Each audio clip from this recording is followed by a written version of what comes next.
Okay, guys, let's get through this. So 5-star Inferno Mavis. Mavis is a support who can always prevent her teammates' deaths when she's on the battlefield. In addition, she can significantly enhance her teammates' crit rate and crit damage. So based on that, when I read that, I was like, okay, she's good. Also, little spoiler, I already think she's worth pulling, and I totally think she's fine at whatever resonance. But let's look at her kit, and her kit is insanely long. Why is it so long? Skill 1. Deals damage to one enemy based on attack, increases AP. AP gain, I guess, is probably 10%. Ability 2, Undertaker. And now this is where things start getting out of hand here. Grants all allies crit rate at the start of Mavis' turn. When teammates take lethal damage, prevents them from dying, and grants them Graveless. When teammates land a critical hit, Mavis gains 1 stack of Carnival Heat. Triggers for a limited number of times per turn. Immune to standoff, cannot be revived. Upon death, removes Graveless from teammates and grants them Soul Parade.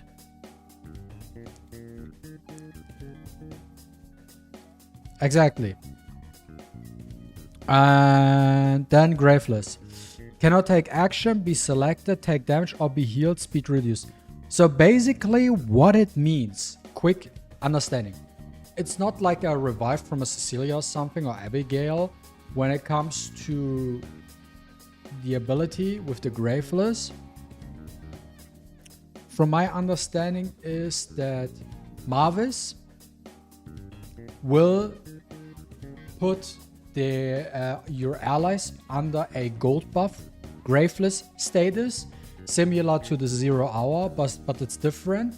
And once Mavis dies, all your allies which have Graveless, for example, unless she has a different mean of removing that status, will come back into the fight again.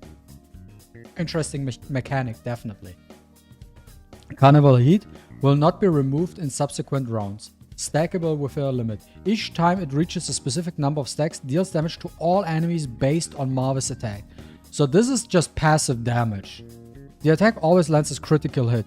So that means Mavis already 0/0 crit rate, because it will always land as critical damage. And you just build her like on speed crit damage attack, for example, as a build. Or attack crit damage attack, depends. Heals Mavis based on the number of Carnival Heat stacks on her. Upon reaching the max stack count, amplifies damage up to a certain limit.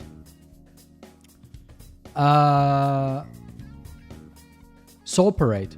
Increases crit damage and resist. Cannot take damage or be healed. If Mavis is alive when this effect expires, it turns into Graveless. Otherwise, all buffs on the carrier are cleared, and the carrier takes true damage on their current HP.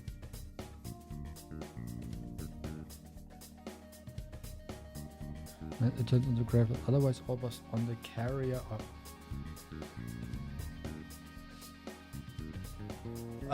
this is... I don't know how this is supposed to work. You gain buffs, but you also have negative points. We have to see. Skill 3. Deals damage to all enemies based on attack. Inflicts C on speed down, which is good. Grants Soul Parade to teammates with Graveless. Removes their Graveless. And grants Holiday Rest to the rest of the teammates. At the end of this ability, restores HP based on the number of Carnival Heat stacks on her, up to a certain limit. Essentially deals damage to all enemies based on attack. Inflicts C speed down. Grants Soul Parade, blah blah blah. Increases their AP and removes... So this is where the Ascension part comes in. Increases their AP. And at the end of the ability, restores HP based on blah blah blah. Holiday Rest. Increases crit damage and the chance of taking critical hits. Removes this effect upon gaining Graveless. So it's very complicated. We will see on first day when we test this thing out on PTR how this actually works. And then we have a resonance. So R2 Undertaker. New effect. If at least 3 teammates have Graveless at the start of Mavis' turn, Undertaker cooldown -1. So the idea is, and then, okay, let me read through the R6 real quick. All Souls Party. Upon removing Graveless, the spell's incapacitated from the target and resets the cooldown for the target's second ability. I don't know how strong that actually is, this one here. I'm not sure how strong this one is, because from reading it, it's when you play a Mavis, you want to start off with her skill 2 and then go into her skill 3.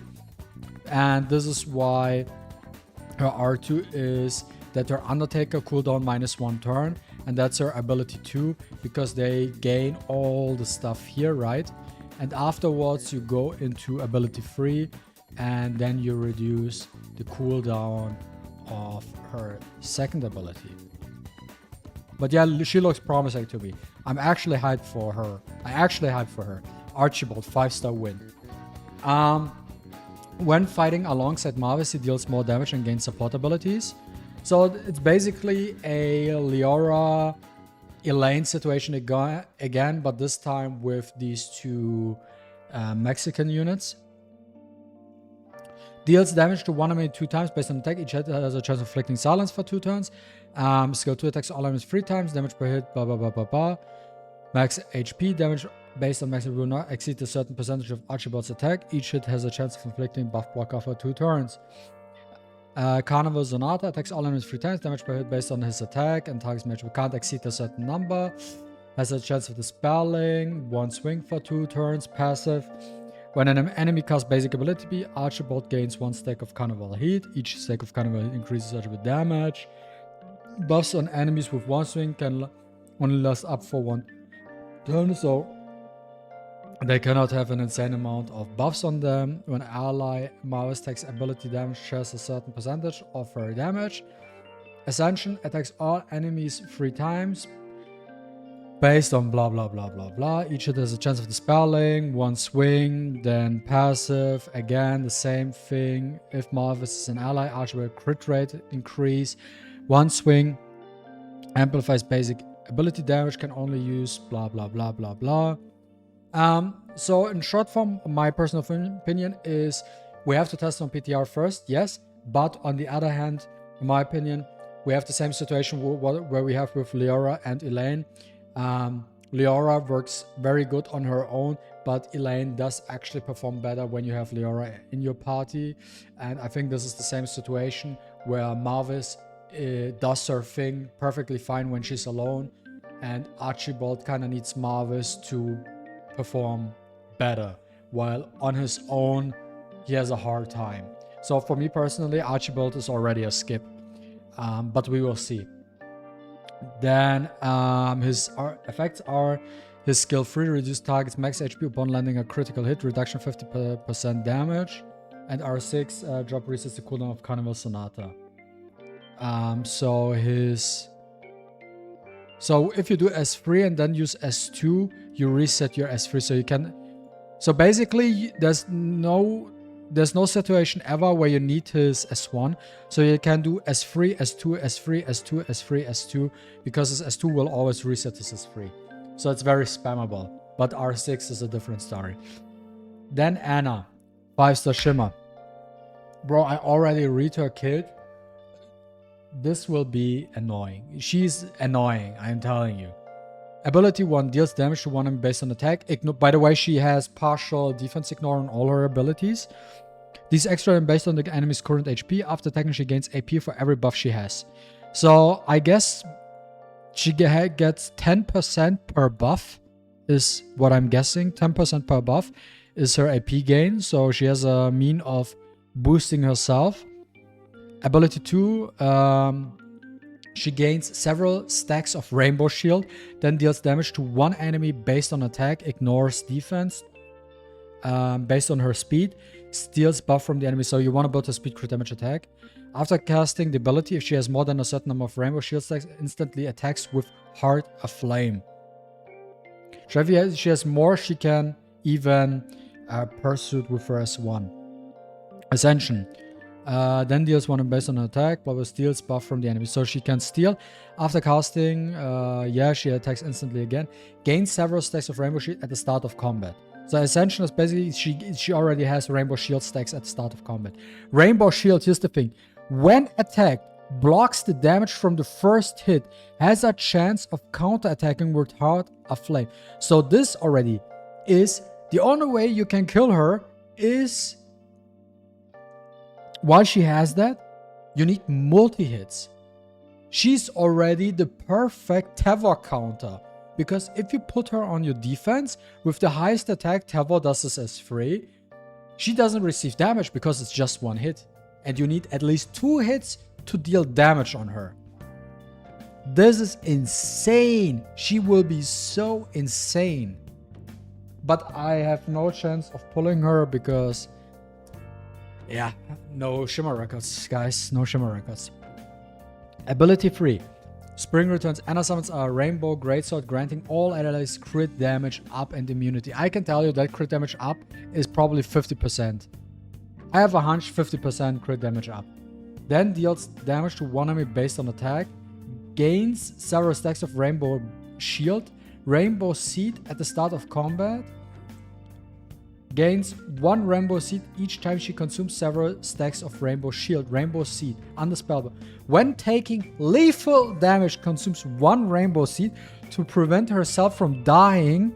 Dispels all debuffs from her. Recovers HP and instantly gains another turn.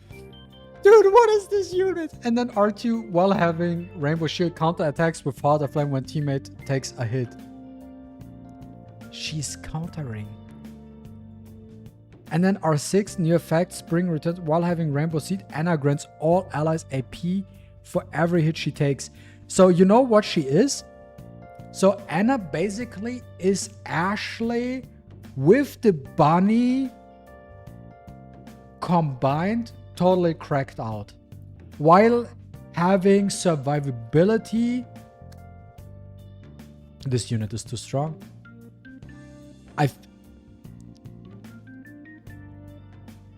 This is the Jack of all trades unit. This is legitimately the Jack of all trades. She can do literally everything. She does damage, she counters everything, she provides you with support by pushing your team. If you have a fully kitted out, I think it wouldn't even be a bad choice to run her on Tyranny set because she counters so much. You can just use her on Tyranny set to just stun the enemy. She buffs your team with crit damage. She scales even of speed because her defense ignore portion comes with speed, so you want to build her fast too. Bro, this unit is insane. Insane. And we don't even know, by the way, guys, I just realized we don't even know their divinates yet. We don't know the divinates of Mavis. The other guy I already forgot. And Anna, we don't know. Then we have May, a 4-star unit. Or at least it's fine. Who can deal AoE damage? 4-star and 4. Now let's be fast. Damage to one enemy based on it restores HP. Okay, deals damage to all enemies based on it gains attack up. If the target is not afflicted with Voodoo Door, when attacked, reduces Sky Totem's cooldown. Blah blah blah. Gains attack up. Yeah. Passive when May takes a hit. If she has more debuffs than the attacker, she takes less damage. Ability to Sky Totem deals damage to all enemies based on attack. Inflicts Voodoo Door. Gains crit rate up after casting the ability. Performs positive replacing graph. On enemies with Voodoo Doll, the positive ignores a certain percent of an attack's defense. Voodoo Doll, the carrier takes more damage from May. Stack with element. It's kind of fine and gains a bonus turn when casting. So after doing S3, she gets S2. So we get her S3, free to SR6, right? It's fine. It's fine. Nothing too good. Like this, nothing too crazy. I mean. Then new features. Then we get a new Esper Grove stuff with interface, Ascension where stuff looks basically different, and we get new improved stuff, which is good as always. We get like new avatars and stuff like that. We get a lot of new goodies. So this one is here. This one is cool.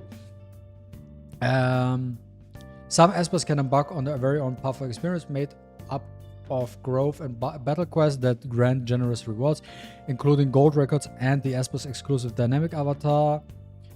Players can enter via a new button at the bottom left, blah blah blah. So you get stuff here. This is good. Then stuff is unlocked and you get more, basically a lot of goodies here. which is cool. Then there's the social hub with Sewage Space. We will check that one out. I don't want to just think about this too much. Especially in hindsight, I don't want to make this video too long to increase this, but we have to do specific stuff. We will check this out. So they increased knockout, they improved knockout. So a knockout season is now 21 days instead of 14 days. And you can sign up. You have 3 days for signing up. Then there are like ranks till diamond rank. And there are like different groups where you, and like different divisions where you enter. Then the competition features 1 round of matches every 12 hours, maximum of 50 matches per round. And then in each match, a player team will be matched with a different player. And then may vary. Each team will earn medals upon victory. Players can set up. And I know you can get up to 3 teams, which we saw in the preview. And this is where we get a lot of other stuff. So this will be interesting because they will change knockout quite a bit. Also, which is what I read was interesting, was at the start of the new season, player will receive a certain amount of medals based on the rank during the last season. Field support. Each season has a field support effect, which only takes effect in the gold and diamond tiers. Players' formations will be saved based on the field support effect. This is interesting. So we don't know what the field support effect is. Maybe it says like Foster Espers have certain buffs, certain or like what, or certain Espers get buffs. So you preferably want to use these Espers because the buffs are so strong. You want to use these Espers instead of just running a stupid R6 Hilda or some shit like that. Could be interesting. We will see. And then there's like a lot of improvements. You can check out the statistics, the formations and everything, the records, how your team performs. Then it's like league chits will send out to the top players, whatever. Each time you are sent, or when the season ends, owned league chits will expire. So you always have to claim this when you get those. Then we get new insignias, and it will be synchronized to the current knockout. Good thing I fucked up the last knockout season. But that's a different stuff. Then we get events, the standard stuff, right? Where we get goodies, championship, stuff again, Menace Strike event, another event. Then limited time echo up is Mavis, Archibald, and Tanjuan. So from my first impression, Mavis is a safe, go get her. Archibald, I will check out on PTR, and Tanjuan is, don't really need it. And then Anna is the limited time probability of an up event. I will try to get her with like, I don't know, 5 Shimmer records. If I can get her, I get her. If not, then it is what it is. At the end of the day, can't change that. Then they improved knockout, so they added tiers. So tier 1 is basically the highest rank, and tier 24 is the lowest rank. And a season of point will now last for 3 weeks instead of 1 week. And we will have to check out what the rewards are there as well. And then some pack adjustments, $20 for the new skin. Discounted price of $20. Right. Nonetheless, so thanks guys for watching. See you next time. Don't forget to subscribe and leave a comment down below. Till Thursday. Bye bye.